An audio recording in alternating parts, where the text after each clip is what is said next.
My name is Army Specialist Lucas Schmitz. I was injured in Iraq by an IED. This resulted in the loss of my right leg. This is my wife, Christina Schmitz. We were high school sweethearts, and I think we figured it out today as we were talking that we've been together over 17 years. I started off thinking in high school that I wanted to serve. It was right after 9/11, and for some reason or another, I think it was just, I didn't have the guts yet. And I went to my first year of college, and I can remember the day that I decided that I'm just gonna sign up. That was the day that I was watching the news and the Marines were going through Fallujah. That afternoon, I walked in and I signed the papers that day. I felt that it was more of an obligation that I needed to fulfill, and I wouldn't feel right myself if I didn't do it. The day I was injured, on the way back to our base after our patrol, we hit an IED, and everybody was okay, but after we hit the first one, our vehicle was on fire, so we exited the vehicle. Once everybody was safe and out, we decided to bound back to the second vehicle in our convoy. That's when I stepped on the secondary IED, and it just popped me up in the air. I can remember spinning through the air and landing on the ground, and they saved my life.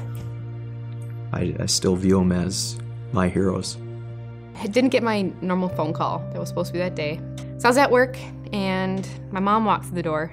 Then my dad walked in, and I knew something was wrong. And they pulled me aside, and they said, Luke was in an accident, and we don't know if he's alive.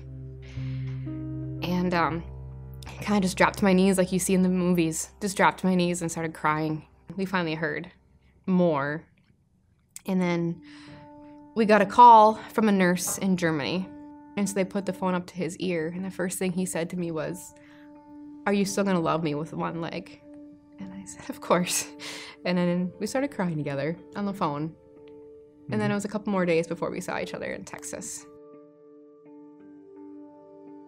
The current home, we have stairs that lead down to one of my son's room, hopping in and out of the shower.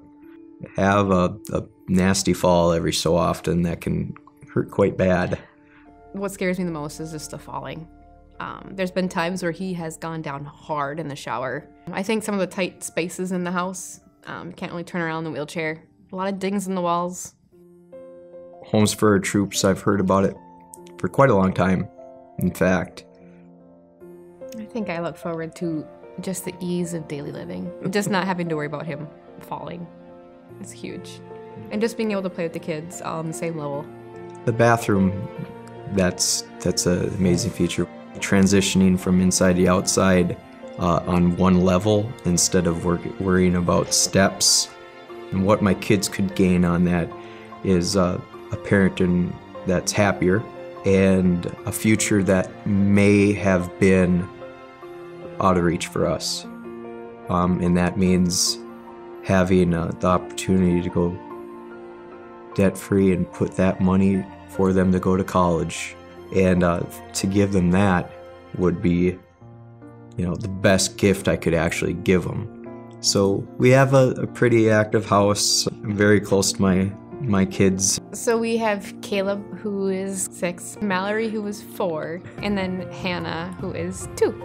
The hopes for the future, we both really wanted to give our kids what we had growing up. Yeah.